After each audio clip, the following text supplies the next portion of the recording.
FM, uma rádio de notícias que pulsa 24 horas por dia. Jornal Jangadeiro. Debate. Você vem acompanhando ao longo dos dias pelo noticiário e redes sociais os capítulos que envolvem a atriz Larissa Manoela. Mas dessa vez não é uma novela não, é na vida real. A atriz vem protagonizando episódios de embate com os pais por conta da vida dita controladora. Uma das atrizes mais bem pagas do Brasil vivia de mesada. Há pouco tempo veio à tona a notícia de que Silvana e Gilberto, os pais, teriam supostamente realizado a venda da casa que a filha possuía em Orlando, nos Estados Unidos, sem seu consentimento. E diante disso, a atriz teria optado por romper os laços profissionais com a família, com os pais, e assumir a administração da sua própria carreira, que também era gerida pela mãe. Outro suposto motivo para as desavenças entre Larissa Manoela e os pais seria o noivado da atriz com um ator que eles não aprovariam. Era uma mandada toda, não é? Não é? Esses episódios trazem um debate para a sociedade. Como pais narcisistas influenciam na vida dos filhos?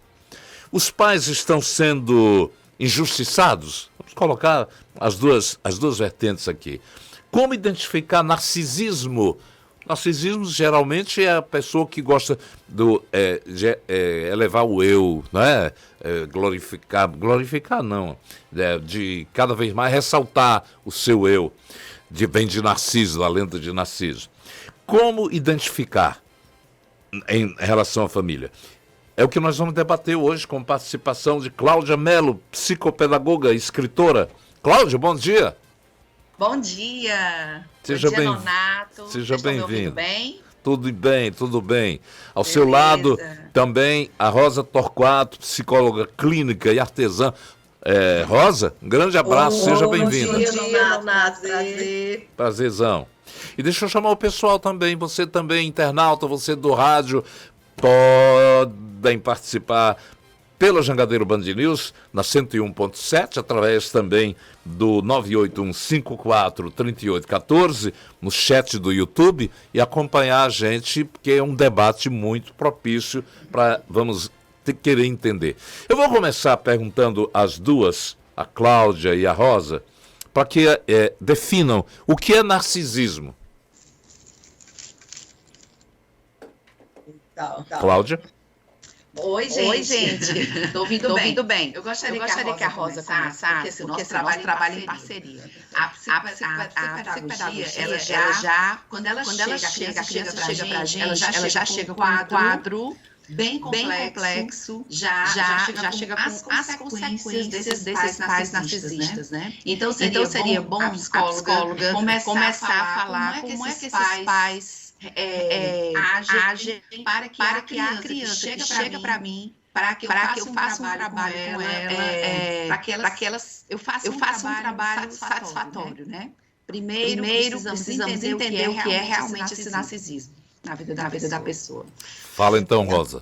Pronto. Então vamos compreender que o narcisismo é um transtorno de personalidade, é uma forma de agir, de se comportar frente ao mundo, frente às relações. E as pessoas que estão no entorno, os filhos, o companheiro, trazem muito sofrimento. Porque o narcisista, ele tem uma concepção de impecabilidade que ninguém está à altura das suas exigências, né? Então, isso traz no entorno das pessoas um constante senso de fracasso e de desvalorização. Então, você imagina isso para uma criança que está num processo de construção da sua identidade e aquela pessoa, que seria o pai e a mãe, que deveria cuidar, nutrir desse trabalho de construção do psiquismo. E há uma inversão, porque o narcisista, o tempo todo, a atenção é voltada para ele, para as qualidades, para a impecabilidade dele. Então, significa que esse pai e que essa mãe, eles não estão sintonizados, por mais que ele ame. Isso é muito importante a gente compreender, que isso não significa que o pai e a mãe não amem esse filho. mas eles não estão sintonizados com as necessidades reais desses filhos. Eles estão sintonizados com a necessidade que eles próprios têm de ter no seu entorno pessoas que o admirem, pessoas que tragam com absoluta impecabilidade e perfeição. Então, isso pode ser o filho, pode ser o marido, pode ser uma relação de trabalho. O outro funciona para o narcisista como um supridor da sua autoestima de perfeição e de impecabilidade. E ninguém que convive com o narcisista está à altura das suas exigências.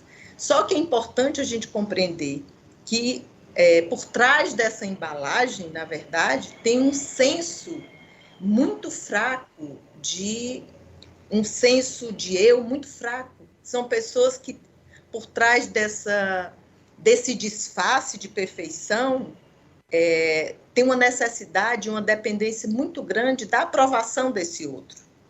Tem um senso de dependência muito grande, só que isso é negado.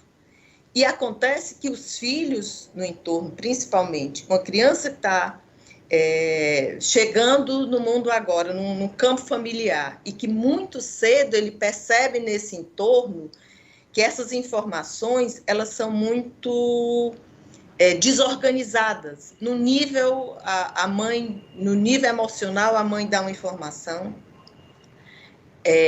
ela dá outra informação controversa, e isso vai criando um nível de uma internalização muito confusa de como se relacionar.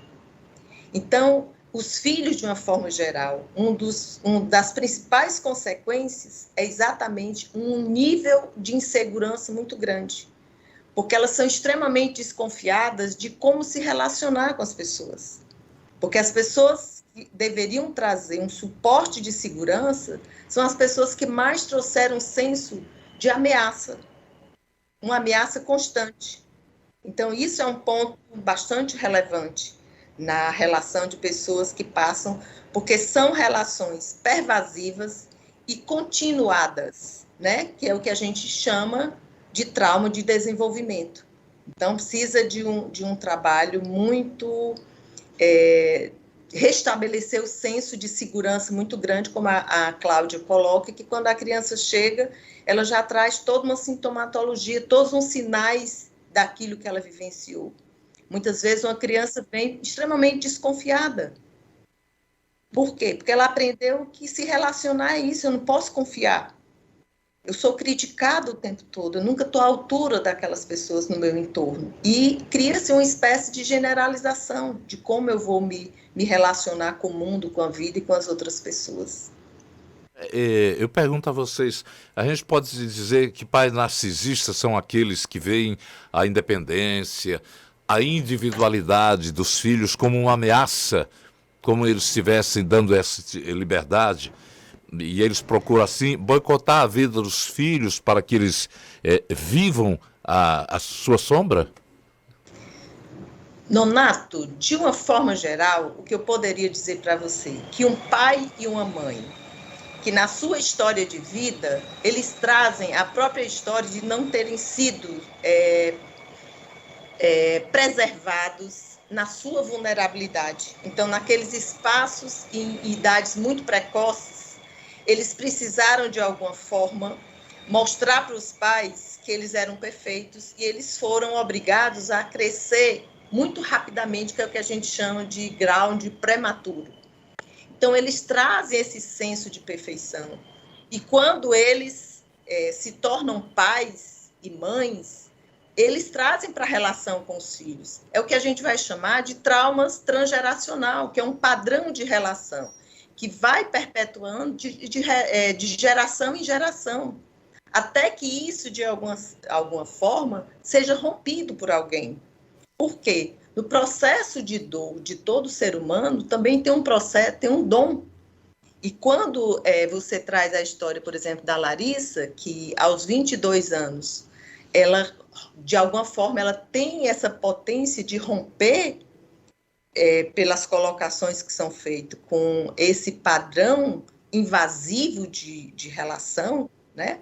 Então, de uma certa forma, isso traz um dom, uma potência dela, como é que ela vai reconstruir a vida a partir de agora, né? Assim, pegando um exemplo dela, que na verdade isso é mais comum do que o que a gente imagina. A questão é que ela é uma figura pública e tem uma repercussão bastante relevante, né? Mas quantos de nós passamos por essas histórias de uma forma oculta, né? De uma forma não tão visível, né? Mas assim, isso é mais comum do que o que a gente pode imaginar.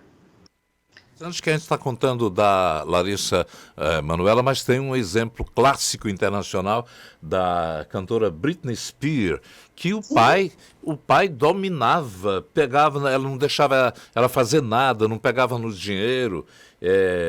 Ela mesma garantia que a vida dela parecia um filme de terror. E quando foi há 2 anos atrás, em 2021, ela ficou oficialmente livre dos cuidados do pai, após 13 anos em que cada passo da vida financeira e pessoal eram totalmente controlada. Uma adulta já, não estou falando de menina não, é adulta mesmo, 13 anos de vida assim, é terrível, não é? Vai lá, Cláudia. Bom, Cláudia Mello. Vamos falar agora sobre a questão da atuação da psicopedagogia, né, na vida de uma criança que chega realmente adoecida, porque não consegue corresponder às expectativas dos pais. A Britney, a Manuela, todas elas passaram por isso, porque elas eram crianças, né, são hoje adultas talentosíssimas, e iniciaram essa vida profissional, né, uma criança já profissional, e imaginemos o nível de exigência que elas passaram e passam até hoje, né? Sendo vistas o tempo todo, sem liberdade, sem espaço, né? E isso já começou na infância, que é o período que a criança precisa ter liberdade para ser ela mesma, para se expressar, para brincar, para conviver, que é exatamente a fase especialíssima, né? A fase fundamental para o desenvolvimento de um ser humano saudável, né? É a infância. Então, eu vou focar agora, Nonato, na infância, Yuri, porque é um momento fundamental, que eu já falei, e é um momento que a criança, né, o ser humano, ele tem os pais como os heróis deles, né? A mãe, aquela heroína, aquela mulher que me protege, que me acolhe, que me ama, e que eu preciso desse amor para eu ser quem eu sou. O meu pai, né, aquela proteção, aquela força que eu preciso para me organizar, né, como ser humano. Então, imaginem uma criança num sistema familiar adoecido, né, com pais altamente exigentes, pais que precisam brilhar a partir dos filhos, que precisam colocar para a sociedade que eles são perfeitos, e nisso eles não admitem que seus filhos saiam desse padrão. Ou seja, eu recebo crianças que vêm de situações escolares, principalmente, em que elas eram excelentes, por exemplo, e que começaram a ter um baixo rendimento escolar. É a principal queixa. Por que o meu filho, minha filha, está tirando notas baixas, né? Eu fui chamada na coordenação, ela não fala, ela não participa, ele não brinca no recreio, ele não interage, era uma criança nota 10 das Olimpíadas, né, que tirava nota 10, enfim, na anamnese, na primeira conversa, né, onde a gente escuta a família, que é fundamental. Geralmente as crianças, elas apontam problemas familiares, às vezes os problemas que elas desenvolveram, que elas estão apresentando, vêm já do contexto, né, em que elas estão inseridas.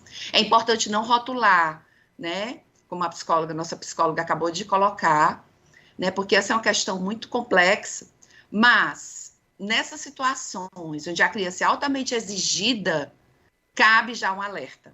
Por quê? Porque a gente tem casos constantes, e isso aumentou muito com a pandemia, nessa convivência, né, maior com os pais, de crianças com depressão. Crianças se machucando, se cortando, crianças querendo morrer, crianças achando que elas não têm saída para elas, né, que elas nunca vão conseguir atingir a meta dos pais. Quando a criança tira uma nota 8, a mãe, não, eu quero um 10. Poxa vida, o que você está dizendo? O seu filho está sendo avaliado numa situação, num determinado conteúdo, numa habilidade específica. Em algum momento a criança ela não conseguiu tirar aquele 10, mas isso não significa que a criança não é competente, que ela não é capaz, que ela não vai conseguir atingir, né, os objetivos dela. Mas, como nós estamos falando de pessoas adoecidas, em que o centro não é a criança, são elas próprias, né, os pais, então é muito complexo, porque a criança ela se sente incapaz de atingir essas metas que são impostas a ela.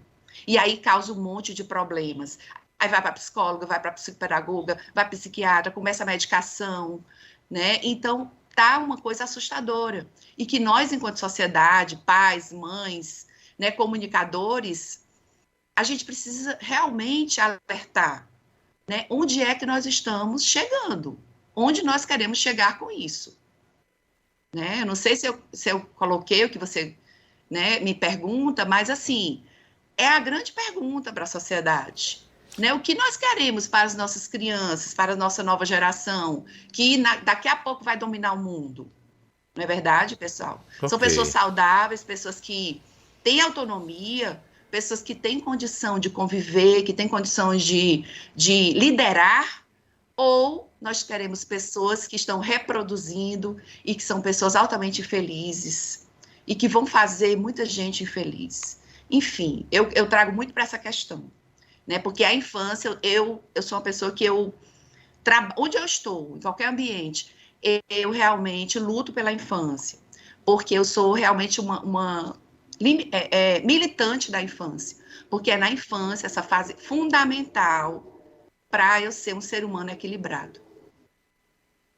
Ok, a gente está agradecendo também aos nossos internautas. Amaury Júnior, um abraço para você. Ricardo Feitosa, bom dia. Nonato Yuri, excelente. Quarta-feira a todos.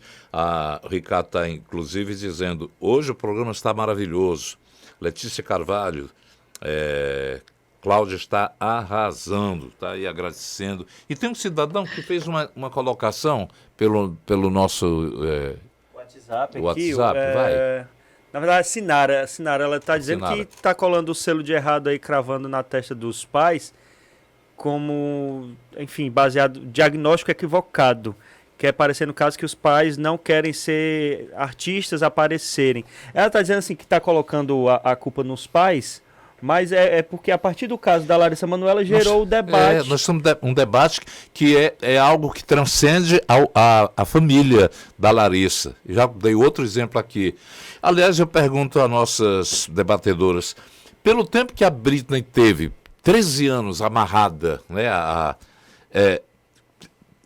quando ela se libertou desse domínio, a impressão que nos deixa é de que esse comportamento não costuma ser percebido com facilidade pelos filhos, é isso? Sim. Então, para você. O que a gente precisa compreender? A pessoa que vai, ao longo do tempo, internalizando esse senso de invalidação e de insegurança muito grande, ela precisa, de alguma forma, de alguns escapes ao longo da vida. E aí é onde entra o uso abusivo de substâncias tóxicas, que é o caso, né, muito específico da Britney, para lidar com essa situação extremamente desafiadora de desconfiar de tudo e de todos, porque era o senso que ela tinha. Aquilo que ela introjetou, ela acabou projetando no mundo, nas relações do que ela vivia.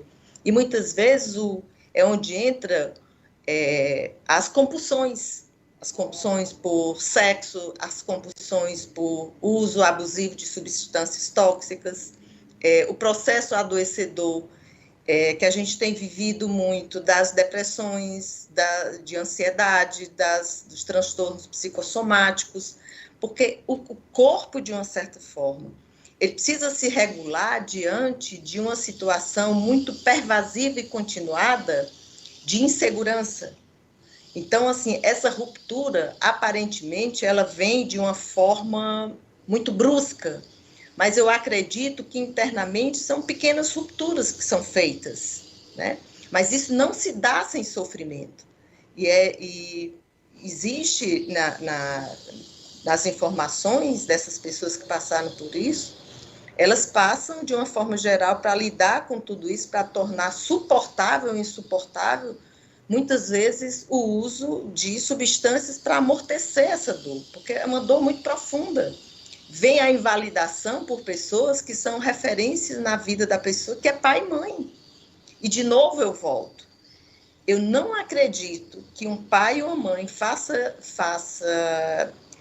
tenha relações tóxicas, invasivas com os filhos, simplesmente porque quer. A gente precisa observar na história de vida desses pais, e a gente não pode entender uma situação sem que a gente entenda o contexto de vida dessas pessoas. Eu até vou aproveitar um gancho, já que você citou. Será que esses casos que nós citamos, da Larissa, da Britney, comportamento narcisista que nós identificamos nos pais, seria mais por interesse de controle financeiro da carreira, controlar exatamente o comportamento dela? Histórico de algumas misses, de jovens que participaram de concursos de miss, demonstra também que muitos pais ficam ali, nos primeiros momentos, sustentando a vigilância, uma cobrança com medo também do que a sociedade pode também ocorrer em termos até de violência, não é isso? Aproveitando também, só para completar o complemento do Nonato raciocínio, a Rosa falando sobre essa questão, né, de que muitas vezes os pais não fazem intencionalmente, mas porque também tem aquilo, né, os pais também não aprenderam a ser pais, né, também estão aprendendo no percurso. Sim, isso. Comentem. Pronto. Então, deixa eu só completar um pouquinho a minha fala. Quando você coloca, eu volto a colocar, o narcisista, no transtorno de personalidade narcisista, a pessoa, de uma forma geral, ela é muito preocupada com a aparência, do quanto ela passa como perfeita, do quanto ela passa como impecável. Volta um senso de realização interior muito fraca, de exigências que ela mesma não conseguiu cumprir ao longo do desenvolvimento na relação com seus pais. Então, diante de situações muito desafiadoras, geralmente nós temos dois desfechos. Ou a gente se identifica com o predador e repete as situações pelas quais são dolorosas, mas que a gente se identificou, ou então você vai para um outro lugar, que é um lugar aparentemente de submissão, e que pode levar a uma possibilidade de você fazer um percurso diferente que não seja repetir o ciclo de dor e de sofrimento, né? Então, pelo que passa ao longo da história, por exemplo, em relação a Larissa, me parece que a ruptura dela talvez seja para galgar um outro caminho, né? De buscar quem eu sou, qual é a minha identidade, o que é que eu posso construir ao longo do meu caminho. Então, se a gente fica presa, por exemplo, numa única possibilidade, ela faz isso por dinheiro ou faz isso por isso, eu acho que tem a ver com muitas coisas ao mesmo tempo, mas principalmente uma visibilidade que o narcisista deseja e que, de uma certa forma, vem através dos filhos famosos. E vem nele, mas o que é pior, é como se quem teve o sucesso não foi a pessoa em si, o artista em si, mas fui eu que fiz tudo para que isso desse certo, porque se não fosse o que eu fiz, toda a minha dedicação, nada disso teria acontecido. E isso é muito ruim, é muito confuso na cabeça da pessoa que vive isso, por um tempo muito continuado, por uma criança que vive muito isso, as notas boas que você tirou foi pela minha dedicação, pelas horas que eu fiz, não foi pelo potencial e que eu estava aqui apenas ajudando com que você reconhecesse o potencial que você tinha, mas o mérito é seu. Então, isso não é dito. Então, tem esse detalhe que a gente precisa compreender nessa relação. Isso. E eu queria complementar, que o narcisista ou a narcisista, eles não têm consciência que são narcisistas, que estão causando problemas sérios nos filhos, por exemplo, porque eles não se veem adoecidos, né? E muitas vezes as pessoas se negam a fazer uma terapia, né, a se conhecer, porque o próprio transtorno, ele não permite isso, né? Então, é importante dizer que acontece, né, essa compreensão da pessoa, dos filhos, por exemplo, quando eles se veem nessa situação de sofrimento constante, continuado, e que, por exemplo, na adolescência, eles chegam a se perceber no grupo, né, que agora os pais não são os principais, não é verdade? Essa relação. Então, quando chega o grupo, o que é que os pais fazem, esses pais narcisistas? Impedem que o seu filho, sua filha, se envolvam com os grupos. Por quê? Porque a partir daquele momento está gerando uma ameaça, né? Então, talvez a Larissa, a Britney, elas se perceberam, né, manipuladas, e elas fizeram tudo para se afastar desses pais tóxicos. Também tem isso, né? E outra, foi colocada a vaidade, né, que é uma das características, né, porque essas pessoas, elas se firmam através dos seus filhos, né, elas demonstram essa necessidade delas através do outro, e aí, porque elas sugam o outro, e aí o que acontece?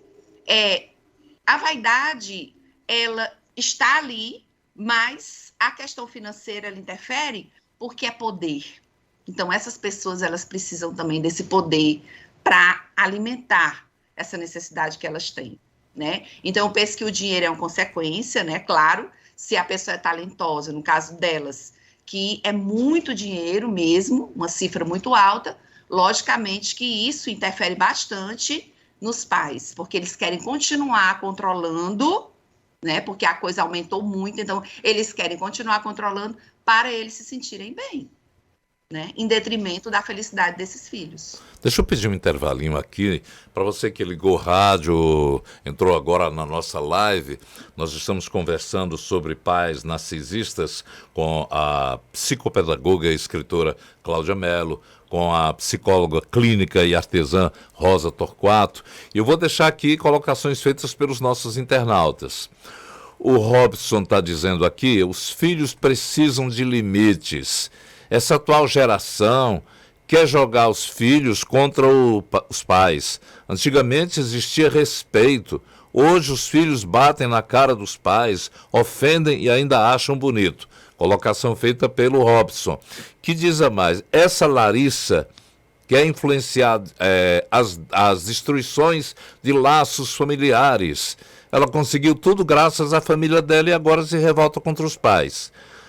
Vamos já ter a resposta de 12 especialistas no assunto, que é a Cláudia Mello e Rosa Torquato, depois do intervalo, que é rápido.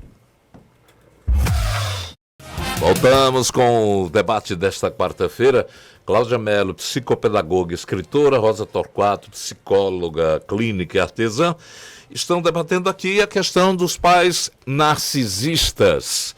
E já tem gente aqui querendo realmente botar um contraponto aqui no debate. Robson C. de Cavalcante deve ser, não sei. Os filhos precisam de limites. Essa atual geração quer jogar os filhos contra os pais. Antigamente existia respeito. Hoje os filhos batem na cara dos pais, ofendem e ainda acham bonito. E coloca o caso da Larissa. Ela quer influenciar a destruição dos laços da família, familiares. Ela conseguiu tudo graças à família dela, agora se revolta contra os pais. Aproveitando, Nonato, tem um comentário de ouvinte aqui no WhatsApp também nesse mesmo sentido. Vamos Vai lá, fala. Nonato, sobre esse assunto aí, o que acontece também, sabe o que é? É que os pais, ele ajuda essa pessoa, ajuda o filho, né? Ajuda, aí chega um estágio que o filho acha que ele tá atrapalhando, entendeu?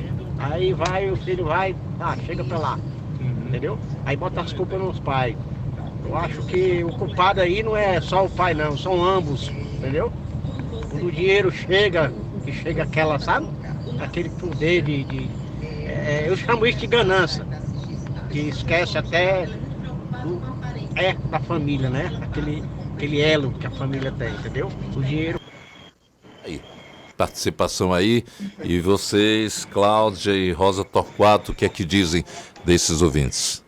Do que eles expuseram? Que o ouvinte traz o conceito de limite, né? O limite, ele é um conceito que ele traz para uma conexão e vínculo, né? É o que nos dá suporte na vida e é função de um pai e de uma mãe trazer essa compreensão e essa internalização do que é limite, porque é isso que estrutura o ego humano, né? Precisa disso, né? A própria dimensão, o espaço, onde é que está o corpo, quando as coisas começam, quando as coisas terminam. Nas relações humanas, nós trabalhamos com 2 conceitos essenciais, que é o conceito de aproximação e distância.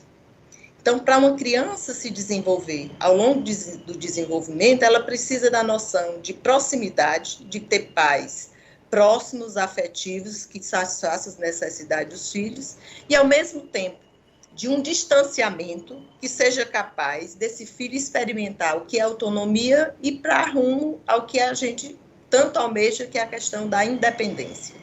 Então, e isso é feito em essa aproximação em distância. Isso é feito através do vínculo e da relação, através do poder. O quanto o meu poder enquanto pai e mãe interfere na relação, enquanto o meu poder enquanto pai e mãe, eu posso me retirar e ver aquilo que eu ensinei para o meu filho, para que ele possa mostrar para o mundo o que ele aprendeu. Então, se a gente saísse dessa situação apenas porque é uma pessoa famosa, e a gente pudesse compreender que relações abusivas, de uma forma geral, independente de ser uma pessoa famosa, são relações tóxicas, são relações invasivas e que são profundamente perturbadoras na vida de uma outra pessoa. Então, espero que a Larissa Manoela, por ser uma pessoa famosa ou outras pessoas, que através dessa ruptura, muito mais do que uma ruptura com os pais, nesse padrão infantilizado que ela tinha, ela possa muito mais trazer uma reparação no sentido de repensar qual é o propósito dela de vida enquanto atriz, enquanto escritora, que lição ela pode trazer para o mundo e para as pessoas que a admiram sobre a própria construção daquilo que ela transmite ao mundo. Então, aos 22 anos de idade, ela não é mais uma criança. Ela vai reconstruir a vida dela agora como um adulto, né? E eu acho que é importante trazer todos esses elementos no sentido de que um pai não tem o direito, por ser pai, de invadir demasiadamente a vida de um filho, porque pai, as coisas elas são estabelecidas a nível de limite, de proximidade e distância. Qual é o momento de me aproximar, qual é o momento de me afastar dessa relação e dar espaço para que o meu filho, para que os meus filhos, eles possam vir. E uma pessoa que tem esse transtorno narcisista, digamos assim, isso ele reflete em todas as relações na vida dela. Só que na relação com o filho, na relação de alguém que depende emocional, que depende fisicamente, digamos assim, as consequências elas são muito mais danosas, porque a gente está pegando alguém em processo de desenvolvimento e que desde fase muito precoce, ela vem passando por essa forma de invasão e de pouca falta de espaço e de validação. Sim, gostaria de complementar, Nonato e Yuri, que quando os ouvintes colocam, né, é muito importante a gente ouvir, né, é o que é passado para a gente, pelas avós, pelas nossas ancestrais, né, nossos ancestrais, essa questão realmente do respeito. Nós estamos vivendo uma sociedade, né, bem complexa, por vários motivos, nós sabemos, né, e que o advento da tecnologia, né, a gente tem acesso a tudo o tempo todo, né, a tudo no mundo. Então, isso não é diferente na educação de nossas crianças na atualidade, né? Pelo contrário, eu acho até que essa geração é uma geração que tem informações demais e relação afetiva de menos, né? Todos nós estamos muito ocupados E a própria criança também sobrecarregada com inúmeras atividades em todas as classes sociais, né? Estamos já visualizando a escola de tempo integral, ou seja, a criança passará mais tempo na escola. Isso é muito bom, na minha concepção. Porém, em detrimento de outras questões, né? De relação com a família. Agora, essas relações, elas precisam ser o quê? De qualidade. Isso não quer dizer que a mãe que trabalha, o pai que trabalha, ele não possa ter uma relação de qualidade com seus filhos? De jeito nenhum. Pode e deve. Isso é fundamental, né? Como a Rosa coloca, né? Essa questão do limite. O ser humano precisa desse limite para ele se desenvolver, né? Isso é fundamental no desenvolvimento humano. Agora, quando a gente coloca sobre limite, é algo aceitável, é algo normalizado. A gente está falando aqui, né, para o ouvinte ficar ciente, de pessoas adoecidas, de relações adoecidas, de relações em que o filho, a filha, precisa se distanciar para ter saúde mental, porque senão ele vai continuar com muitos problemas. Isso pode gerar um resultado catastrófico, Cláudia, como, por exemplo, um suicídio. Né? Eu até um pouco, né, exagerado, mas pode acontecer. Cláudia pessoas e que Rosa, nunca se reconheceram no mundo. Pode colocar. Eu tenho que lamentar o tempo. O tempo. O senhor da razão e o senhor de decepção também. Porque nos tira a oportunidade de responder aos questionamentos de muitos internautas e ouvintes que estão fazendo agora, que a gente deixa para uma outra oportunidade, tá bom? Muito obrigado pela participação de vocês. Cláudia Mello, psicopedagoga e escritora, a Rosa Torquato, psicóloga clínica. Foi muito boa a participação de vocês. Obrigado. Obrigada.